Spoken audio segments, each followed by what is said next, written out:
So it is so great to see everybody here at our first, as I said, Ultimate Weight Loss, hopefully annual conference. I do want to thank AJ and especially Charles, because he is the man behind all this stuff. He's the wizard behind the curtain. Nothing happens without Charles. And thank you so much for all the staff, too, that's here and volunteering. Hopefully you guys got your goodie bags. Did you guys get goodie bags? Good. If you did, there's still some in the back. So a lot of those were products that I use or recommend, so hopefully you can enjoy those. And again, thank you to everybody here that's here, the best of their time and their money to be here. We really appreciate it, and we're honored that you're here. If you don't know what I do, I've been teaching nutrition and fitness for 30 years. I've been following a plant-based diet for about 33 years. But it's so funny because everybody always thinks I just teach fitness. And fitness is literally like this much of what I teach, barely anything. Most of my time I'm spending teaching nutrition. And of course, I've worked with abused women for 30 years. So most of the work that I do with people one-on-one is emotional-based work. So the fitness is such a small component of it. It's just that I'm always at conferences and people associate me with fitness because they see me training celebrities and they think that's all I do. So I am going to talk about fitness, but I want you to understand that my background really is in geriatrics. So I started the first brain building programs in the United States using a plant-based diet and nutraceuticals, nutrients for the brain, and then exercises, physical exercises, and then mental exercises over 25 years ago. So that was before all the PBS specials, that was before all this stuff came out on the brain. I was doing that a long, long time ago. And I was also teaching classes on fall prevention.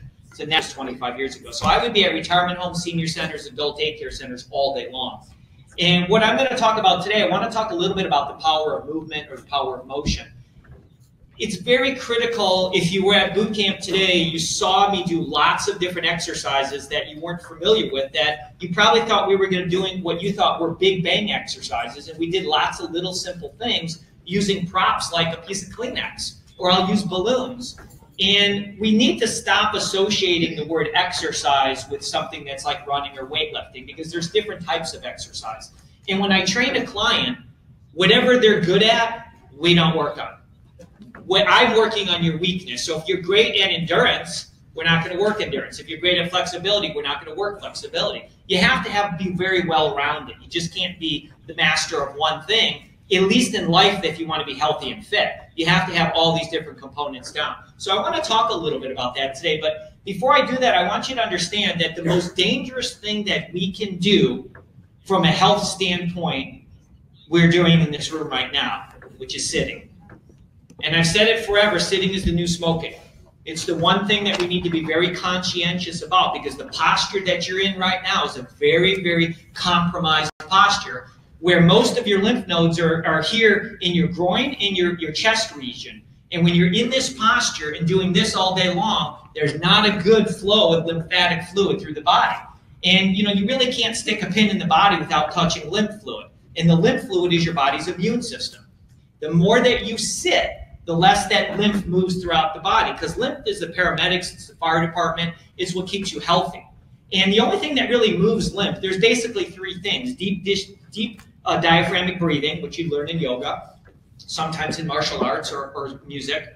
Deep tissue massage, that's another good way to move lymph fluid. And the other way is movement. That's the simplest and cheapest. Every time you bend, you squat, you push, you pull, you're squeezing that muscle, that lymphatic vessels, and it's moving lymph throughout the body. And remember, these lymph nodes that are all over our body, but particularly in the chest and the groin region, it's almost like the lymph fluid flows through there, and metaphorically, it's like an X-ray machine looking for bacteria and viruses, and then they get zapped. Well, if that lymph fluid isn't moving through the system adequately enough, that's how we get a compromised immune system. And guess who doesn't move a lot? Our senior citizens. They get a paper cut, and I've seen it at retirement homes. They literally get a little cut on their foot, and they die of MRSA. Or they have a cold or flu and turns into pneumonia and they die. It's because their immune system is compromised. It's definitely compromised dietary-wise, but it's also compromised just that they're not breathing and moving enough. So I want you to understand, we're not really encouraging exercise or movement here to lose weight. It has nothing to do with it, almost zero. I mean, AJ's doing 90 minutes or so on a spin bike. Yeah, that's different. If you're really doing something for 90 minutes or 2 hours, yeah, you're definitely going to be losing some calories. But if you're working out at a boot camp with me and you're going hard, you're lucky lucky. Don't worry about what the machines say, but you'd be lucky to burn 250 calories. So that's not a lot of calories considering 1 pound of body fat's 3,500 calories. It would take a lot of workouts really to burn a pound of body fat. So we're not so much focusing on movement or exercise to lose weight, but here's the big secret. This is the big one. If you get this, and Dr. Lyle would love this, the whole reason that we really want you to move is because the fitter and healthier that you get, stronger, better balance, better endurance, the more your self-esteem goes up. And that's really what it's all about, because most people here, especially all of us who are hypersensitive, we have some issues with self-esteem, our view of ourselves. And I'll tell you a secret. You can never, ever, ever, ever outrun your self-esteem. That image that you have of yourself that's here, that's what's going to direct your entire life. Every single thing that you do is based on your self-esteem. Now, here's the secret. The stronger that you get, so say, for instance, BJ, let's say you could only do at first 5 push-ups, and now she could do 10. Did her self-esteem go up or did it go down? Start going up. Let's say, Janice, you could run 1 mile, and now you can run 2. Did your self-esteem go up or go down? It went up. So every time that you're exercising and improving, your self-esteem goes up. That's incredible. But there's other ways we don't have to just get stronger and more endurance. Maybe you can have, you're juggling. So you're getting a skill now. You're learning to play tennis or something. But that's the whole reason that we're encouraging you to move, is mainly because it's for your health, but most importantly for everybody in this room, it's for your self-esteem. Because when you look in the mirror, you're going to feel better about yourself. And when you feel better about yourself, you make better choices. So when I've worked with lots of different people before that had horrible self-esteem, they were going through terrible divorces, and these were Hollywood people, and their self-esteem was horrible. They had parents that were celebrities, and they were in bad marriages, and I just worked with them. They could barely do a push-up. And I would literally get on the floor down next to them when they were doing the push-up, and I would say, you can do it, you can do it. And they would burst out in tears. I mean, literally burst out in tears. And they'd say, JP, no one's ever told me I could do it before. I never believed I could do it. And as time went on, weeks after weeks, suddenly now they could do 1 push-up and 2 push-ups. Then they would call me and say, JP, you're not going to believe it. I'm having dreams now of how strong I am and that I'm doing push-ups. It changed their self-esteem. And then a year or 2 later, they would, after I was pretty much done working with them, they'd say, JP, I want to tell you, that was the most important time of my life was working with you, because it really changed my self-esteem. It changed my view. So I do want you to understand that stop thinking about exercise is something I have to do to lose weight, because in order to, and I'm just being honest and fair, in order to really lose weight, you'd have to work out exceptionally hard. So AJ's taking daily for 2 walks a day. She's on a spin bike 90 minutes. That's different. There you're going to burn a lot of calories. Or if you're doing CrossFit or some Tough Mudder races and things like that. But if you're just doing basic exercises, don't count it as burning calories. Here's what you should be concerned about. When you do your hour of activity in the morning and you go to the gym and you get your hour in, bless you for that. It's not hurting you, it's only helping you. But what I'm concerned about is, what are you doing for 23 hours of the day after that? Most of you are doing what we're doing now, sitting down.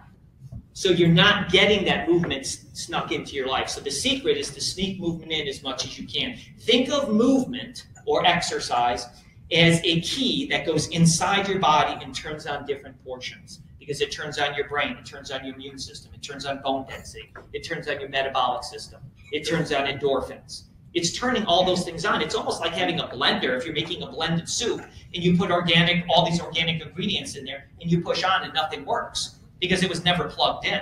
It needed the electricity through there, that energy, to turn it on and make it work. And it's the same thing with you. In order for you to be healthy and fit and emotional poise, you have to move your body. So what I'd like you to do is start thinking about, from the minute you wake up to the minute you go to bed, how can you sneak movement into your life? And if you came to class today, we showed you a bunch of ways to sneak it in, didn't we? I mean, very, very simple. So one of the things that I recommend is that everybody get an exercise band, okay? Get an exercise band. You can get it anywhere you want. We have them here. You can go to the store and get them. There's no exercise that you're doing in any of your classes that we can't do with an exercise band. Okay, I don't care if you're bench pressing, if you're lat pulls or curls or whatever.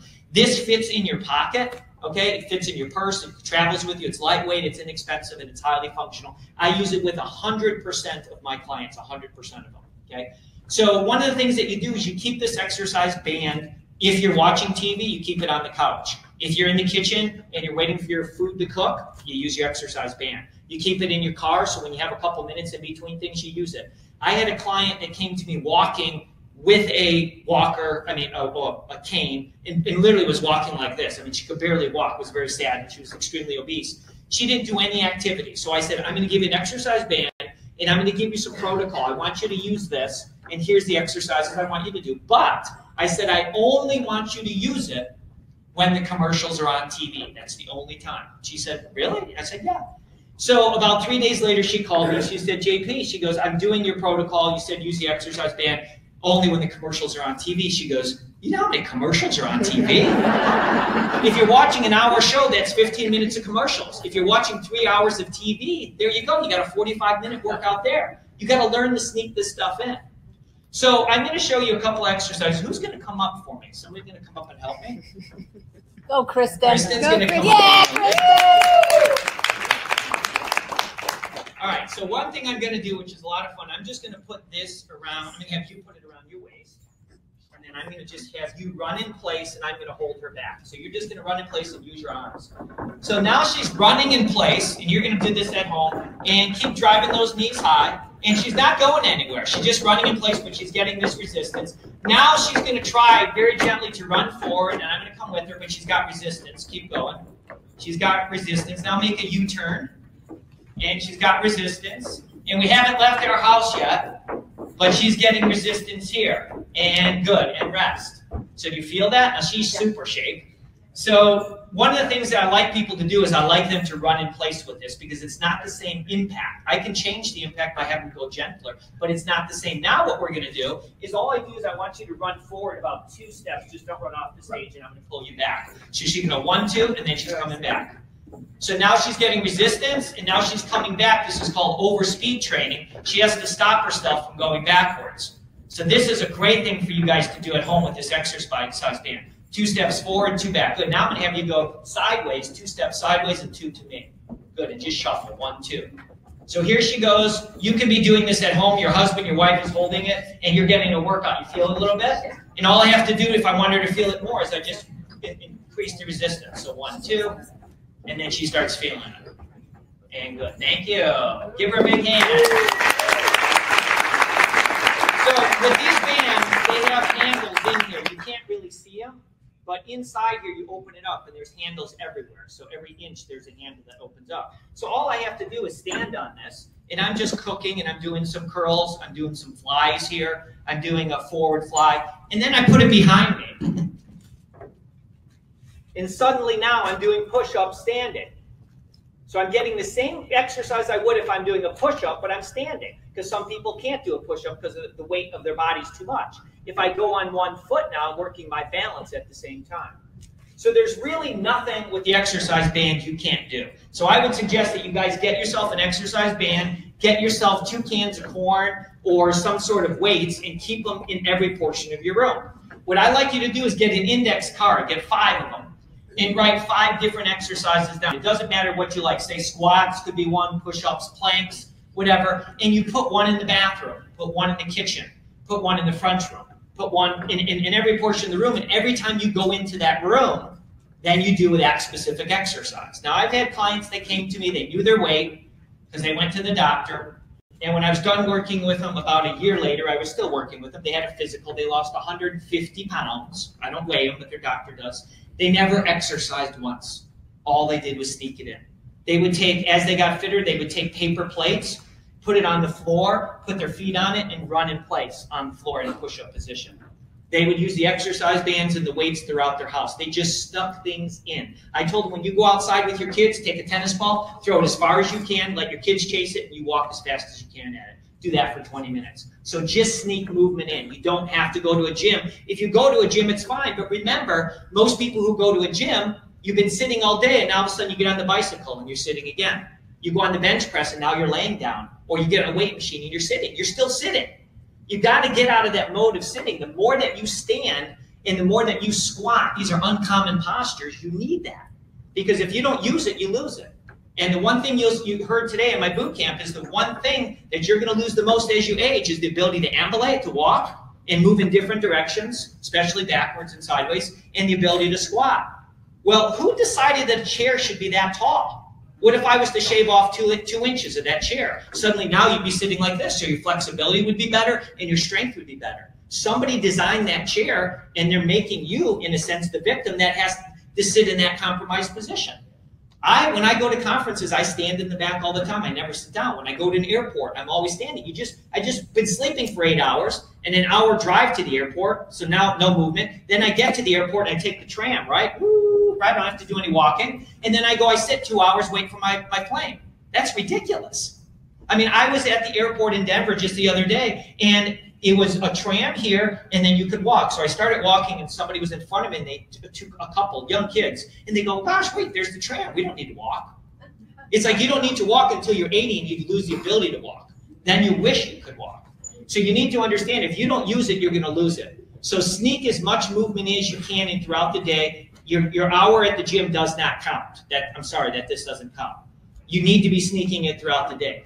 Remember that one of the things that we tried to do in this program here is we're trying to get your metabolism nice and healthy. Muscle is metabolically active. If AJ, let's just say she weighs 100 pounds, and I make a clone of her, and now we have a clone that weighs 105 pounds, but that's 5 pounds of muscle. If AJ and her clone do the same thing and eat the same thing, at the end of the day, the clone, who has 5 pounds more muscle, burnt more calories and healthy and fitter. That muscle is metabolically active. It gobbles up sugars. So what a healthy way, if you have diabetes or blood sugar issues, one of the healthiest things you can do is add more muscle. Because whatever sugar's floating around, those muscles suck it in and they want it. So that's a great way to lower blood sugar, is to build muscle.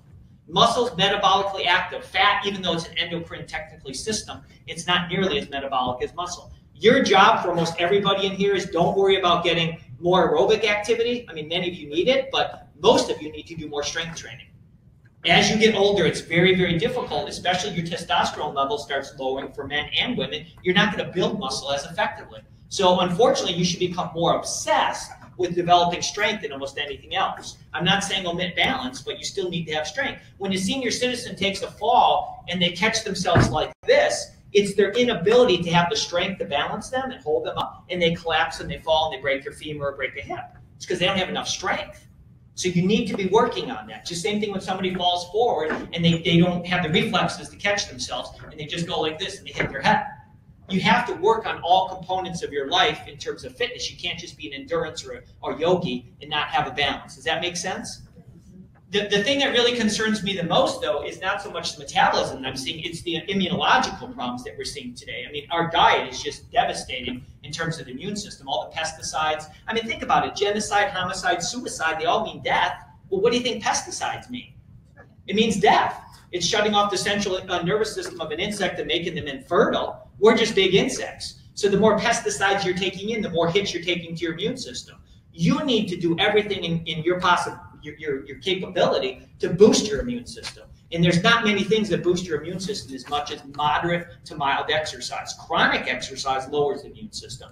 Totally doing endurance training all the time. That's why endurance athletes oftentimes have colds and flus all the time, because their immune system was never given a chance to recover. But mild to moderate exercise really builds up the immune system. That makes sense? So nothing crazy, but just mild to moderate. Now, in terms of burning calories, it's all calories or fat loss is all in the kitchen. So don't worry about it from exercise standpoint. Worry about exercising to build your self-esteem. That's going to make you look at yourself different and have other people see you different. I mean, it must be a miracle for, say, someone like BJ to go from where you were to where you are today, and everybody's coming up to you telling you how great you look, I mean, it's just, what a pat on the back all the time. It makes you just feel better. And you somewhat have a little bit of a pressure that now you are functioning this well and looking this good. When you have a temptation to eat a piece of cake, you're thinking, oh, wait a minute, hang on a minute. I've got standards I have to follow. It's kind of like Shada. Shada's kind of been the poster child for ultimate weight loss from day one. Well, imagine all that pressure on her, and AJ and I do it in a loving way. But if she ever gets tempted, she's like, heck no. You know what I mean? Because we built her up here. So that's self-esteem. That's your self-esteem. So it's important that you guys understand this. Exercise, exercise, exercise to build self-esteem, not to lose weight. Make sense? Now, my specialty is mainly enhancing cognitive functioning. So that's what I've done for 25 years plus in the retirement communities. There is a particular substance that gets released from your body, particularly the brain. It's called brain-derived neurotrophic factor. And it is what is basically like a miracle grow for the brain cells. It allows the brain cells to just grow and keep them young. It's like a fertilizer. It's like a fountain of youth. There's three things that, well, there's many things, but there's a few things that really develop that brain-derived neurotrophic factor. Fasting is one of them. Hot saunas is another. Turmeric is another one. But the one that nothing can touch is a nice good dose of exercise. Exercise boosts the brain-derived neurotrophic factor more than anything else. And I'll tell you what, has anyone ever had their computer crash? How about your phone go out? That sucks, right? What happens when your brain goes out? No joke at all. The scariest disease that I've seen in 25 plus years in the geriatric field is dementia. Because once this goes and your kids walk in the room and you don't know who they are, you think they're the doctor. It's a terrible thing. No matter how your body is here, it's soon going to fail because the brain is flesh and blood. It's an organ that once it's gone, it's gone. So my suggestion is one of the main reasons to exercise is to keep the brain healthy. You have to realize that every second of your life, there's two things that's always working. Your heart, it's always beating, but it's resting in between beats. But your brain's never resting. 24 hours a day, something is always going on in the brain. So you need to make sure that you do everything in your power to increase maximal oxygenation to the brain. If these carotid arteries or vertebral arteries start getting occluded or closed, you don't get good blood flow to the brain. And we can have that called cerebral vascular insufficiency, not enough blood flow, and a senior can get dementia. Or they can have a stroke if there's a blockage. But even if there's just a lack of blood flow due to dehydration, subclinical dehydration, and you don't have enough blood flow, the brain doesn't work properly. So your job is to make sure these arteries are as vasodilated, open, as well as they can be, and you want to make sure this pump, this heart, is pumping to its best of its ability. It has its best, what we call stroke volume. And the way you make your heart stronger is by using it. So as long as you can get in 12 to 15 minutes of moderate exercise, particularly aerobics, where you're keeping your heart rate up for 15 minutes, that's great for your heart. It's going to be very good at pumping blood. And that's what we need. We need that heart to pump maximal blood flow, and we need the arteries everywhere through our body to be vasodilated, opened up. We don't want occlusions, and that's why we follow a plant-based diet. But even if you follow a plant-based diet, you still can have a weak heart. So you need to make sure you build that muscle. So understand that. What's good for the heart is going to be good for the brain. Everything that you're going to do exercise-wise in moderation is going to be good for your brain. My suggestion is, as you saw today in boot camp, we did a lot of activities that were brain activities, right? They weren't just grunting and groaning. You have to use some coordination and skill. That's what you want to do. You want to continually be stimulating your brain. If I ask, let's say AJ, so Abby J, if I ask you how to spell Abby J, that's pretty easy. But if I ask AJ how to spell it backwards, EYAJEIBBA. well, she's what we call the Rain Man. But for most of us, it's a challenge. So every time that we have to think just for that second, wait a minute, Abby, J, Y, what is it? That's what we want. Because your neurons, they have these branch chain projections called dendrites, and they basically almost connect to one another, and they send an impulse through that allows us to think. Here's the secret. This is the big secret for the brain. Every time that you challenge your brain, if I ask you to write your name with your opposite hand or spell Sharon backwards, you're stimulating your brain. That's the key, because then these dendrites, they grow on that neuron. And the time in your life where they grow the most is when you're a child, and here's why. Because what's new as a child? Everything. What's new when you're 40? You drive the same way to work, you have the same friends, you watch the same TV show, you read the same parts of the newspaper. Nothing's new. It's rote. Your brain's like, wait a minute, you don't need me? I'll go to sleep. I'll work on other areas. So that portion of your brain starts shutting down. So when I ask you to juggle or throw fabric softeners or Kleenex in the air and catching them, it's forcing your brain to work, hey, I haven't used my left hand before. Oh, I haven't stepped backwards and reached at the same time. So it's stimulating your brain to grow. So that's the whole reason that we're doing exercise, is to make your brain grow and stimulate it, because there's nothing scarier than losing that brain function. Does that make sense? Now, obviously, with a salt-free, oil-free, sugar-free diet, that's critical, because sugar and saturated fat actually decrease brain-derived neurotrophic factor. So if you think about the average poor child today that's not getting any activity except on their phone or their computer, and they're eating a high saturated fat, high sugar diet, and you wonder why we have so many emotional problems and cognitive issues, there you go. That's the recipe for it right there. So eat a plant-based diet that we're encouraging. Make sure you hydrate really, really well, because you want your blood to be thin. You don't want it to be thick. Once you start getting that blood sludging and clumping because there's too much fat, or the blood is thick with hypovolemia, the little red blood cells that are trying to move through the capillaries, some of them have to go one at a time, especially like in the eye. They're in big trouble if they can't get to the eye or get to other portions of the brain. So you want to keep that highway nice and smooth. So the arteries and capillaries we want open, and we want it to be nice, and we want the blood to look like wine instead of molasses. So we want it to go through there very rapidly. We don't want it to get stuck, because every time that it gets stuck, you're not getting the oxygen to your brain, and you have a compromised cognitive function. Does that make sense?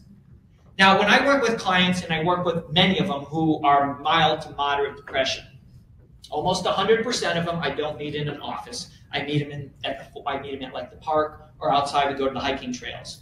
Because when they get exposed to sunlight and green, already their moods are changing. But the main thing is when they're suffering from mild to moderate depression, as we start exercising, their brain starts releasing some endorphins, some good feel-good chemicals. And after about 45 minutes to an hour of gentle, not too crazy workout with them, they always say the same thing. They say, JP, I feel so much better. Just that we're outside, we're breathing fresh air, we're getting the sun, we're seeing greenery. You know, the studies that they've done on people who heal in hospitals and get out the fastest are the ones that have exposure to a window that has grass or trees versus people that have no window or exposed to just a building. You want to be exposed to natural sunlight, you want to be exposed to greenery and nature. You want to be having fresh air so you can ventilate, oxygenate as well as possible. Remember, when you're sleeping, everything's shut down, so ventilation is down. Your brain still needs oxygen. And if you were dehydrated when you went to bed because you were flying, or now you're in Vegas where it's hot and dry, your brain doesn't get the oxygen it needs. And then you sit in this compromised position. And if you have this hyperkyphosis or forward flexion like this, it's very difficult for your lungs for inhalation to get enough oxygen. Most of those alveoli where we're taking in most of the oxygen are in the lower portion of the lung. You want to be able to do deep diaphragmatic breathing, and that's one of the times in your life, the most important time to exercise is as soon as you wake up, because everything's been slowed down and you're trying to reboot, you're trying to get your circulation going again. So the first thing I have my clients do is I have them go get some water, drink a full glass of water with maybe essential oil like lemon, or squeeze lemon in there, or green powder, or just water, and then I have them move. And if you came to boot camp today, we talked a lot about box step. So I like my clients to just do a box step. They step forward, step to the left, step backwards, and step to the right. We do that 5 times, and then we switch directions. That's good to get you moving, get your heart rate going. It works your coordination a little bit. And then we can add in some arm exercises there. But if you would get in the habit of doing that, or some sort of physical activity every day when you wake up, that would be one of the best things that you can do for yourself. Because remember, you've been dormant. It's the same thing here. If you weren't at boot camp today and you were sleeping, or you weren't doing anything, you're going to be sitting in this compromised position until 6 o'clock tonight. And then we're going for dinner, so 10 o'clock tonight. You're in the worst posture you could possibly be. You get sensory motor amnesia. Your nervous system has literally fallen asleep. So it doesn't know how to react anymore to stimuli because it hasn't had practice. Does that make sense? And don't fold your arms either. Make sure you sit up straight, and we're working on that with AJ all the time. You know, sit up as straight as you can. When you're sitting right now, pump your feet up and down, do circles, lift your legs up and down, do some sort of motion that you're sitting, or go in the back and stand. But somehow you should be keeping active, okay?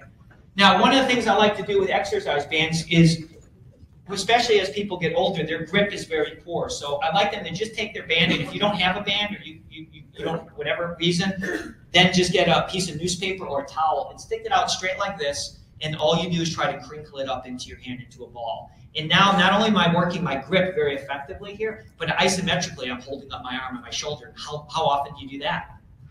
This is what you do all day long. So your shoulders are weak, and you go on an airplane to put your luggage in, and whammo, you're blowing out a rotator cuff because we're not working those muscles. So this is something simple that you can do just all the time when you're watching TV. Bands and cans of beans or corns or some light weights are important for you. Make sense? The other thing is, make sure that whatever you do is whatever you're good at, you've got to make sure that you don't work on what you're good at first. Leave that to last. So if you're great at running, I want to pre-fatigue you with everything else first, and then I'll let you run. But I want to make sure I use all your energy here, and with the glycogen and everything you have here, I want to use that first for other exercises. And the one exercise that I think everybody in this room should work on is balance. Because again, how's your balance now? Your body's not stimulated. So go here and be on one foot, and just try to hold your balance for 15 seconds. And as that becomes easier, close one eye. and that becomes too easy, close both eyes. And then when that becomes too easy, you stand on one leg, put your arms out in front of you, and just move your arms. Throw yourself off balance. Or as we did in class, I'll have somebody stand on one leg, and the person behind them gently nudges them and gently hits them, so they have to work their balance. Because right now, your balance is, nothing's happening. Sensory motor amnesia, you're asleep. You were asleep for 7 or 8 hours, nothing happened there. So the one thing you can guarantee at the end of the day that you didn't work for 99% of the population is your balance. 10,000 falls a year, or 10,000 deaths a year attributed to seniors that take falls. You have, if somebody has osteoporosis and they fall, they break a femur, and it's a jagged break, and it punctures the femoral artery, in 30 seconds they die, bleed to death, because they didn't have good balance. The most dangerous place in your home is your bathroom. Put a little baby powder on your body, and it falls onto the floor, and you put a pair of socks on, and a senior citizen goes in there at night to go to the bathroom, and whammo, all of a sudden their head hits the back of the, hits something hard. There's nothing soft in the bathroom. So balance is critical, and as you get to be 40, that's the time you really need to be focusing on your balance, 40 plus, forever, because that's the one thing you don't want to do is take a fall. And as I said today in my class in boot camp, I've seen it forever. Once a senior takes one fall, they're terrified, and that's why many of them walk like this, because to them it's ice there, because they've taken one fall and they hurt, and they don't want to move again. And the thing you have to understand is when they don't move, they don't go to church, they don't go shopping, now their immune system gets compromised. Their bones start getting weak, their muscles shut down. Everything shuts down because they took one fall, and it's because they didn't have good balance. That makes sense? So it's something you need to work on all the time. There's never a time you don't work on balance. Okay, never. But here's the thing. If you have bad balance, don't do exercises that challenge your balance too much because you may fall. Right? So start out with a chair here and then go ahead and go on one leg, hold it, let go for 1/1002, and then rest. Start out slow and build your way up. You don't just start doing some advanced exercises. Make sense? Okay. How much time do I have? About 5 minutes? Perfect. Okay. So the one thing that I get questions all the time is about heart rate. People ask me about heart rate. They ask me about frequency of exercise. As I've said, unless you're a professional athlete, for right now, I really wouldn't worry about heart rate. I would try to get you some aerobic activity in 12 to 15 minutes per day where you can just about have a conversation with somebody next to you. You don't want to be so gasping for air you can't talk, but you don't also want to not be taxing your system. As I've always said in all my classes, you get out what you put in. So, you want to have a good output a little bit. You want to challenge yourself. If you can do 8 curls, you want to make it so tomorrow you can do 8 1/4, and the next day 8 1/2, and then 8 3/4, whatever, and 9. Build yourself up a little bit more every day. That's how you prevent injuries. One of the worst places in the world are health clubs because you've got a 10-pound weight here, and then what's the next one? 5. If you're lucky, it's 12, but most clubs it's 10, 15, 20, 25. That's too big of a jump. It'd be like if you were running for an hour, and I said tomorrow, wow, you did great. You're going to run for an hour and a half. It's too much of an increase. You see what I'm saying? Health clubs are designed to sell memberships. They take into account that you're not coming. They couldn't have all the exercise equipment that you need in terms of weights. It's very dangerous to go from 10 pounds to 15 pounds. That's a lot. That's too much. So they do make magnets. They're called plate mates that you can attach to a 10-pound weight, and now it's 10 pounds and 1/4. And then they have another different magnet. So that's the real way to do it. So just keep that in mind. Go consistently improve. Do not worry so much about frequency of exercise because you need to be exercising every day, all day long. If you think about primitive people, from the minute they woke up to the minute they go to bed, they didn't stop moving. Because hundreds and hundreds of years ago and thousands of years ago, exercise or movement was an inescapable way of life for them. Their body was dependent on them squatting, bending, pushing, pulling to get food, to run away from predators, to chase something, to be able to climb a tree. So their body was dependent on that activity. Nowadays, we have cars, we have mass food, we have automation. We don't need those things, but we still need activity to keep us healthy in here, and most importantly, to keep our self-esteem high. I can assure you that the stronger you get, the better you look as you get muscle tone, the more accomplished you are in doing feats, you're going to build your self-esteem. And then you'll end up, that's the best thing that you can do for ultimate weight loss, because it's kind of like Shada. She has this high level of expectation and everyone's looking at her and she has to be a certain way. If she gets tempted, she's got thousands of reasons why she's not going to go into temptation. because she's worked too hard on all this and she looks so great and feels so great, she's less chance of being tempted. And we would kill her. Well, yeah, we would not be happy if she went off. So we do put that pressure on her too. So once you kind of get to mastery level, we kind of put a little bit of pressure on. Yes, everyone in mastery. What's that? I was saying yes to everyone in mastery. So anyway, so again, my recommendation is to you, think in terms of how much you move from the minute you wake up to the minute you go to bed, not the gym. The gym doesn't count. You can do your half hour, your hour, that's fine. But I want to know your common postures are sitting, standing, and lying down. I want to know how much do you hyperextend, how often do you rotate, how often do you squat, and how often do you balance. That's what I want to know at the end of the day. How many of those things did you get in? Because those are what we call uncommon postures, and those are the things that save your life. When you fall and you slip backwards, I got news for you. If you haven't trained in this posture, your core is going to be very weak, and you'll not be able to pull yourself forward and balance, and you're going to take a fall. So you need to be able to train these things. That makes sense? So you need to work on your weaknesses, but you need to stop thinking of exercise as exercise. Get rid of that word. It has too many negative connotations. Think of exercise as life. Think of exercise as self-esteem. Exercise is what's going to give you longevity. It's going to give you energy. Because when you start moving, you're going to feel better. So your goal is to sneak it in. And one thing I would ask you to do is if you work at a desk, every half hour, I want you to get out of your chair, reach, go onto your toes, and come down 10 times. That's 10 squats and reaches. If you work 7 hours, how many squats and reaches did you do? 7. Okay, so if you're doing 10 every half hour, that would be 20 an hour. 20 times, let's say 7 would be what?